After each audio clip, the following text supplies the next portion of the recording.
Hello students, this video is about contact force. So students, contact force वो forces होते हैं जैसे हमारे पास एक ये बॉडी है और ये बॉडी एक सरफेस के ऊपर रखी है, तो इस बॉडी का जो वेट होगा उसकी वजह से जो फोर्स होगा दैट इज़ डाउनवर्ड mg। इस वेट को जो वो बैलेंस करेगा एक और अपोजिट में फोर्स लगेगा दैट इज़ नॉर्मल रिएक्शन, जिसको हम डिनोट करते हैं आर से। और अगर इस बॉडी को मैं इस डायरेक्शन में फोर्स कर रही हूँ, अप्लाइड फोर्स मेरा इस डायरेक्शन में है, तो फ्रिक्शनल फोर्स इस डायरेक्शन में लगेगा टूवर्ड्स राइट डायरेक्शन में। तो फ्रिक्शनल फोर्स और नॉर्मल रिएक्शन, इन दोनों फोर्सेस का जो रिजल्टेंट होगा ये हमारे पास रिजल्टेंट होगा। क्यों? क्योंकि ये हमारे पास frictional force is a vector quantity, एक ये वेक्टर हो गया, नॉर्मल रिएक्शन ये भी फोर्स है, दूसरा वेक्टर ये हो गया। और जब हम इन दोनों वेक्टर्स को मिला के एक पैरेललोग्राम बनाएंगे तो parallelogram law of vector addition में आपने पढ़ा था कि उसका जो डायगोनल होता है वो आपको रिजल्टेंट देता है।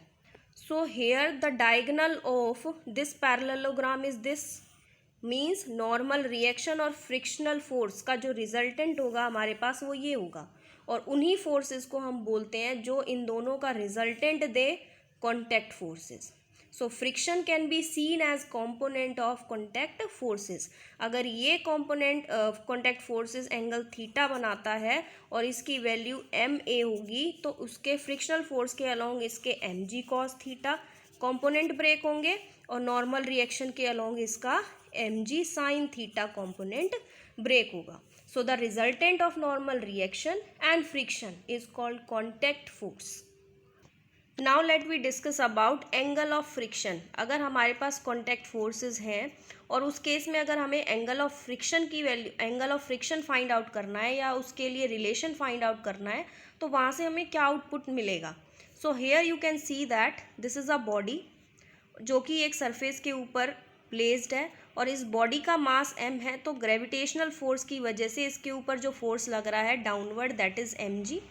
इस फोर्स को जो बैलेंस कर रहा है अपोजिट डायरेक्शन में that is normal reaction denoted by capital R।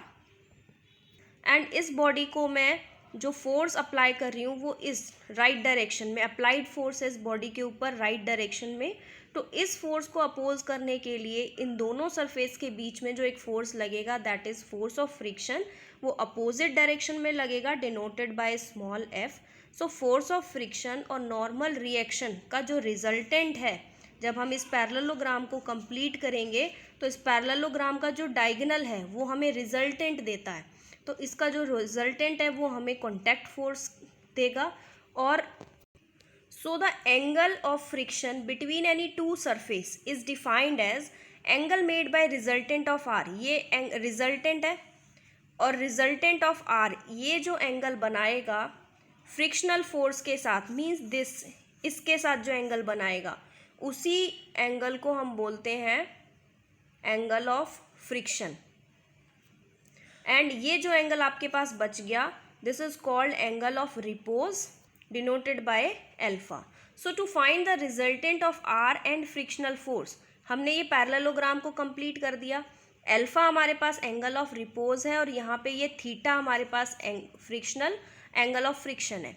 सो आप इस केस में देख सकते हो in triangle O A B, इस ट्राइंगल के अंदर दिस अपॉन दिस, ये हाइपोटेन्यूज का काम करेगा क्योंकि ये एंगल है, this upon this is sine theta, O A upon में O B is cos theta and A B upon में O A is equals to tangent alpha, theta नहीं सॉरी टेंजेंट अल्फा, क्योंकि अल्फा एंगल बन रहा है, theta इस case में लेंगे हम। So tangent alpha is equals to A B upon में ओ ए आ गया और ए बी की जो वैल्यू है वो ओ सी के बराबर है और ए ओ की वैल्यू बी सी के बराबर है। So O C upon O A is equals to इसकी जो वैल्यू है that is frictional force and C B की जो वैल्यू है दैट इज़ नॉर्मल रिएक्शन। और you know that frictional force upon में नॉर्मल रिएक्शन का जो रेशो होता है which is equals to mu called coefficient of friction. So यहाँ से हमारे पास वैल्यू आ गई tangent alpha is equals to mu, that is mu is equals to tangent alpha called coefficient of friction. लेकिन इससे पहले जो हमने एंगल ऑफ रिपोज के लिए हमने डेरिवेशन किया, वहाँ से हमारे पास एक रिजल्ट आया था mu L is equals to tangent theta. जो मैंने कहा था कि ये रिजल्ट याद रखना क्योंकि आगे यूज़ होगा। ये एंगल ऑफ रिपोज के लिए आया था। तो एंगल ऑफ रिपोज यहाँ पे अल्फ़ा है, और अल्फ़ा इसी वाली ट्राइंगल में हमने जब देखा तो टेंजेंट अल्फ़ा की value A B upon O A that is mu के बराबर आई है। So mu L is equals to tangent theta भी होता है in case of angle of repose. तो मैं यहाँ पे कोफिशिएंट ऑफ फ्रिक्शन की जगह टेंजेंट थीटा की वैल्यू रख दूँ तो इक्वेशन कैसी बन जाएगी, tangent alpha is equals to tangent theta. Tangent से टेंजेंट कैंसिल आउट तो alpha is equals to theta के बराबर आ जाए, विच मीन्स दैट कि एंगल ऑफ फ्रिक्शन थीटा है is equals to angle of repose which is equals to alpha, और right it as theta is equals to alpha. So angle of friction that is theta is equals to angle of repose that is alpha. इस derivation से ये proof होता है कि angle of repose और angle of friction दोनों ही बराबर होते हैं। लेकिन इस डेरिवेशन से हमने इस चीज़ को प्रूव कैसे किया है, बाय यूजिंग कॉन्टैक्ट फोर्सेस। और कॉन्टैक्ट फोर्सेस वो फोर्सेस होते हैं जो कि रिजल्टेंट दे हमें नॉर्मल रिएक्शन और फ्रिक्शन का जो रिजल्टेंट प्रोवाइड करे, that force is known as contact forces. So this is all about contact forces and relation between angle of friction and angle of repose.